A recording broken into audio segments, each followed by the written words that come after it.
Hi guys, this is Dormouse03. This is The Evil Within, Akumu difficulty, chapter 14.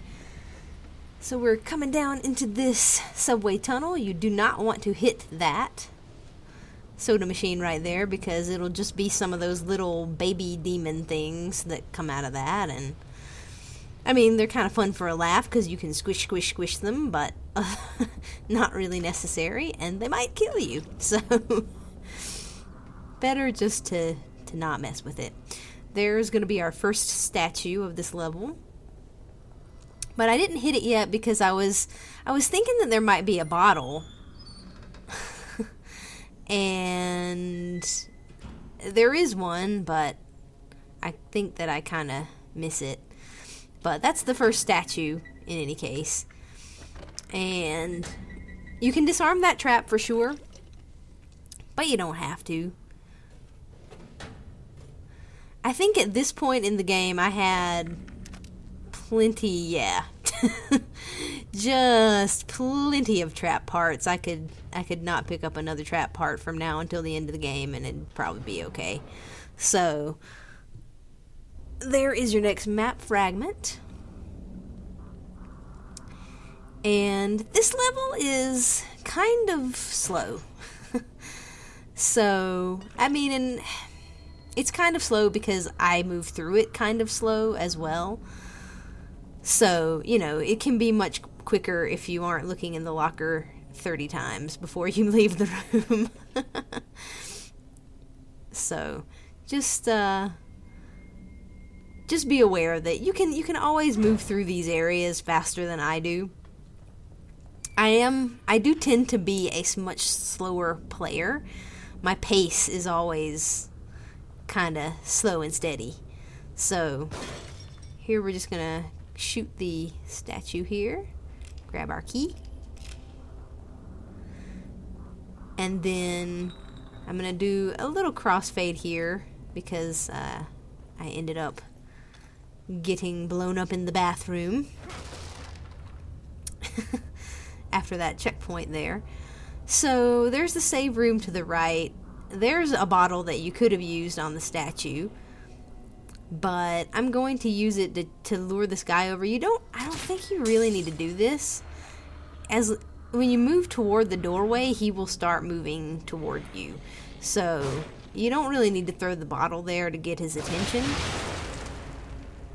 But it worked anyway, and I didn't have anything else that I was using it for.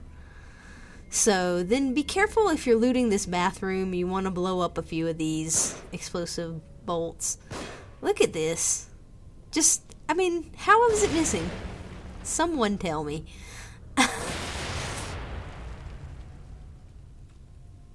So you also want to be getting this stuff kind of quickly because the guys downstairs, in particular the Ruvik clone,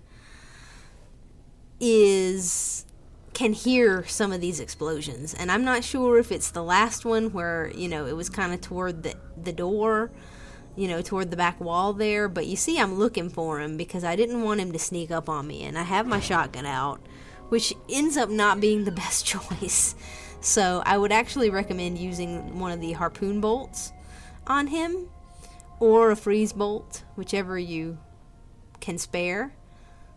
The harpoon bolt is cheaper, 2 trap parts as opposed to 5, I think. So just whichever you prefer, but I waste one there, and then I think it takes like 3 shots for him to actually go down, and it's like that was unbelievable. So I would definitely recommend using one of your bolts there for him because he just doesn't fall over with the shotgun. So if you can get him to do what he did with me, if you can make it back into that room, into this save room, that is a really good place to take him out. You can alternatively wait in the bathroom, and he'll like by the door to the bathroom, and when he comes to investigate, you can get him there as well. Obviously, you don't even have to go into that bathroom. I just went in there to pick up some stuff, and I'm going to show you where that guy will be if you don't lure him up. However, I think that it actually makes it easier because you get to separate him from any of the other enemies that are down there. So you don't have to worry about the invisible guy who's going to be down there getting up, and you don't have to worry about not being able to run, not having anywhere to go, and I don't know. It's just, since you cannot stealth that Ruvik guy, it makes a lot more sense to lure him to a place where you have more control over the situation, because you'll be sitting there waiting for him, waiting to put a shot in him, take him down, and light him up with a match. And so, to me, that makes a lot more sense as a strategy, but I'll show you where he is in case you don't do that or don't want to do that. So I'm just gonna level up a couple more things, put some more damage into my sniper rifle, it looked like, because why not? And pick up a couple little collectibles here, and then we're going to be moving on with this level. This level has probably one of the harder boss fights of the game, the Quell boss. And I was stuck on him for much longer than a lot of the other bosses. But we'll get to him in just a little bit. You want to be aware coming down these escalators that the two on the right, and this could be random, but for me it was the two on the right, have traps.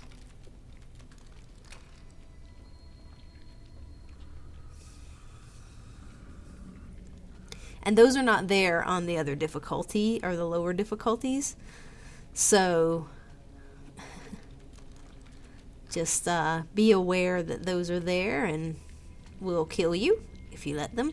You see this patch of water here? If you walk just past it, there should be, if you're sneaking, there should be that prompt to burn that invisible guy.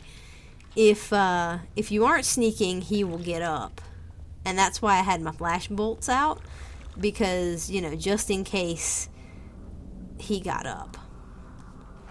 But if you're sneaking there, he shouldn't. So you shouldn't have a problem with him.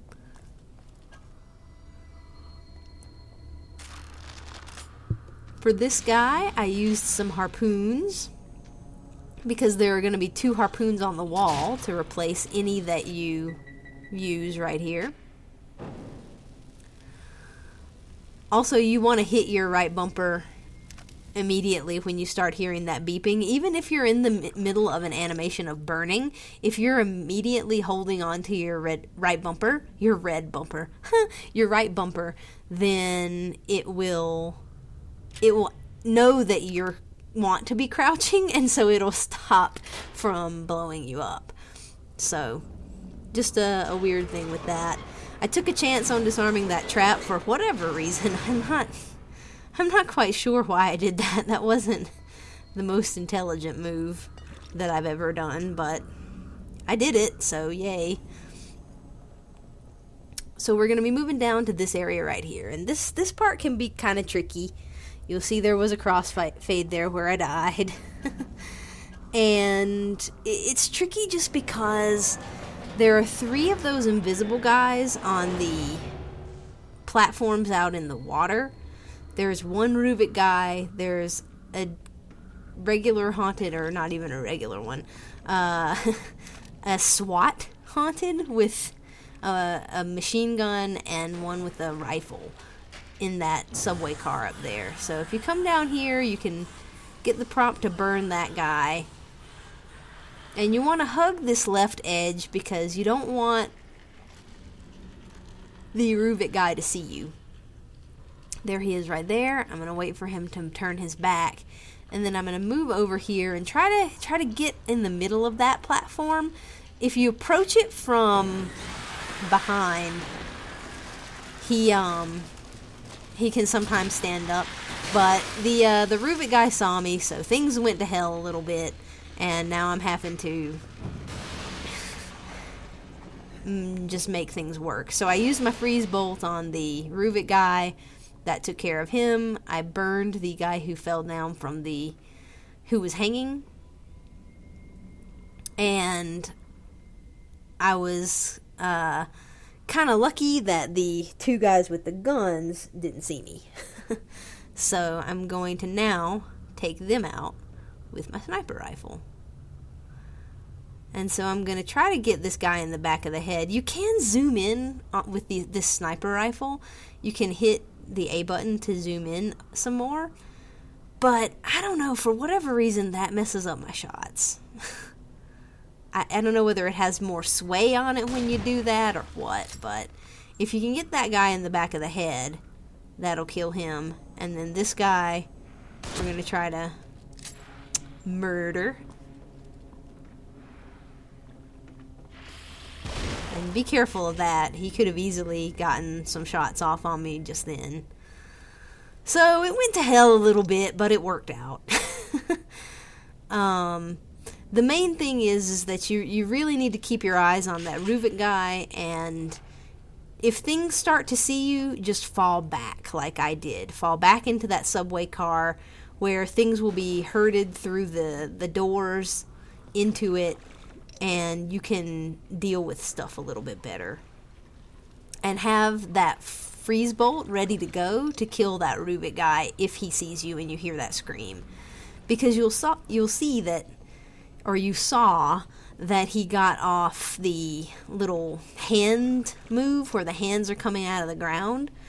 And when I used the freeze bolt, it also froze the hands. So I didn't have to wait until he died to stop that attack from happening.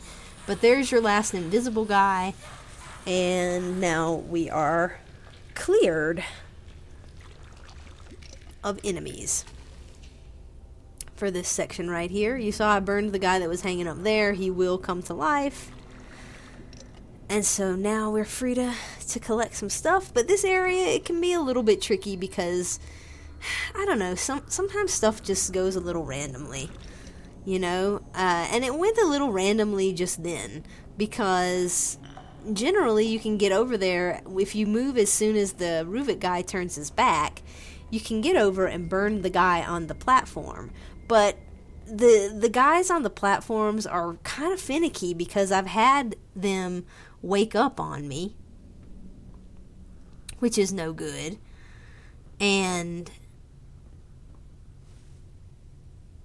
you know, when the invisible guys wake up on you and the Rubik guy is still alive and, you know, you have guys with guns in the back, that's a really bad situation because you have to prioritize the invisible guy, because if you don't, then you're going to lose where he is and he's going to sneak up on you. But as you're prioritizing the invisible guy, the Rubik guy is killing you. So you kind of have to really try to get those invisible dudes. I mean, that's just my opinion, and you can probably, you know, freeze the Rubik guy really quick and then use a flash bolt maybe to be able to see the invisible guy and that kind of thing, but it will just go a lot easier for you if you can just burn those invisible dudes while they're on the platforms. So it really shouldn't take you 3 shots to to get those explosive things. But sometimes they really just do not want to get shot for whatever reason.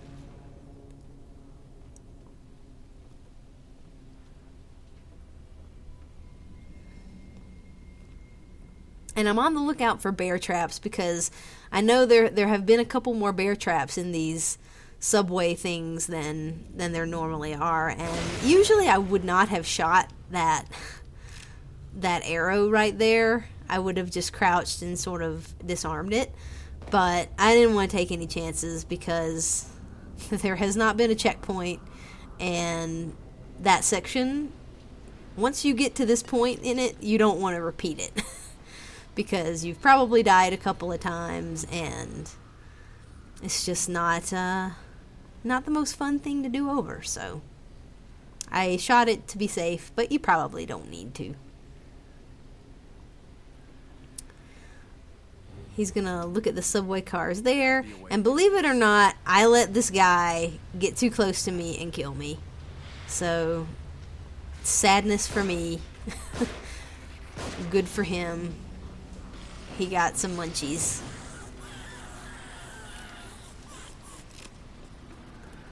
You know, and now might be a good time to talk about how it's so freaking weird that sometimes usually when they're on fire, they're just, it counts them as dead already, and they kind of run around and flail and do their little movements, but they're, statue by the way, but they're not going to actually hurt you because it already classifies them as dead, and so they can't hurt you anymore. But occasionally, they can still hurt you. I've had a guy who's on fire, who I've set on fire with a match, stand up and grab me and kill me. And it just, this game, things like that will just drive you crazy. They will absolutely drive you crazy, because every time you feel like, okay, I kind of understand how these mechanics work, you know, they're a little bit finicky, but I have them sort of figured out, that I need to, when I'm lighting the match, try to stand at their legs, because a lot of times they'll swipe with their hands, and if I see them start to get up, I need to move out of the way, and I can just be tapping B so that it'll hopefully, you know, burn them as quickly as possible from as far away as possible to try to avoid getting hit. And so you can have all of those things in your mind, and then suddenly it will do something different, like you light a guy on fire and he grabs you, and you think, you know, sometimes it's just not fair. So all of these alter egos will get up. So that's why I'm sneaking through here and making sure to burn them all, because it is far less expensive to use a match to kill them than it is to use the amount of ammunition that it would take to actually put them down if they get up. So we've got this guy right here, and he's kind of, I think I'm going to lure him into the shock trap that's right around the corner. He's got one of those little chest aliens. So I'm going to burn that guy, and I'm going to let him kill himself in that shock trap before I disarm it.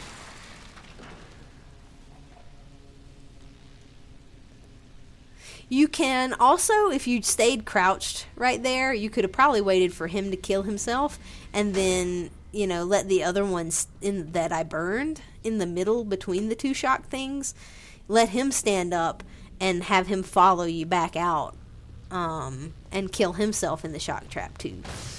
So if you're running a little lower on matches than I was at this point, you can do that to save yourself a match. But as it is, I have hoarded and hoarded and hoarded and hoarded throughout this game, and now I'm going to use my stuff. Because we are darn near finished with this mode, and I had my eyes on the prize. So I've sped this little bit up as I normally do these sections, just so that it goes by a little bit quicker.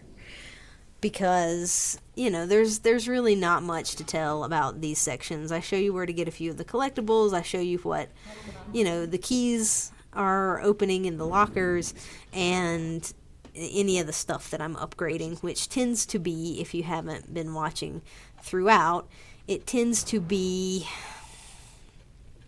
the stock, the clip capacity, sprint, damage, and I fully upgraded my shock and freeze bolts and put a couple into flash as well. And that's really about all that I upgrade. Although that is a lot. Those are the things that I prioritized. And then I also put a couple of points into accuracy on a few of the weapons and on critical on a few of the weapons as well. So there you go. That's kind of what I'm rolling with at this point. And you'll see whatever upgrades I put in right now. And we are heading toward the midsection of this level here. You saw that the nurse Tatiana was gone after she found her poster, and she doesn't come back. And I wonder what that's about. You know, it's like she realized that she was missing or something, and then she just disappeared, or whether they took her out of the machine or what. Just little mysteries that I still wonder about. So this guy on the ground, I'm going to burn him. There's another one who is different from the other difficulties. He'll come out from the left, and on the other difficulties he's not there. So just be careful of him, and I just kind of left him alone and went on into this section. This guy will get taken by the quell. So you don't have to worry about him.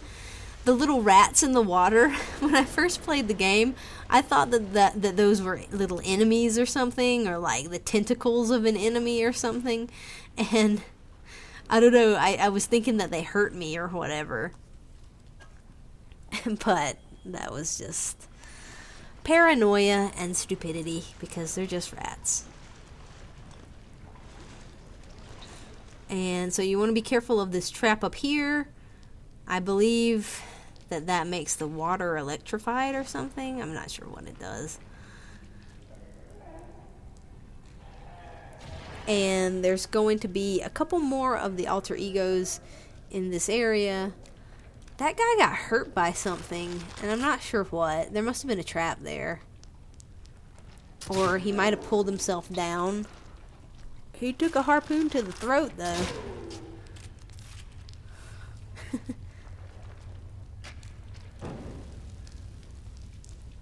So there he is, burning on the wall. And I'm going to move back here and grab this harpoon that I didn't pick up before, that I couldn't pick up before because I was full. Never leave ammo behind. That's the motto I try to live by as much as possible. So just be careful moving through here. There are several traps. There's this one on the wall, and then there's a bear trap as you move forward. So just be careful of these things because they're harder to see in the water. Then this guy, you want to burn him because he's gonna wake up if you don't.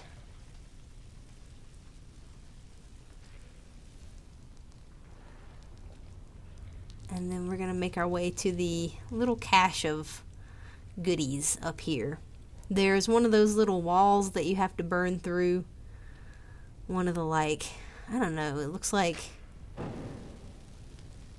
inside of your body, like an intestinal wall or something that you have to break through. So there's another trap here, and you don't have to disarm it because you don't really need to stand up. As long as you keep the crouch button on, make sure that you hold it down, and that way, even when you go to knock the statue, it won't register that you're standing, which is a good thing, a very, very good thing. And then we're going to be moving into the next section here, so I'm going to split the videos here, guys, and I will see you in the next part of Chapter 13.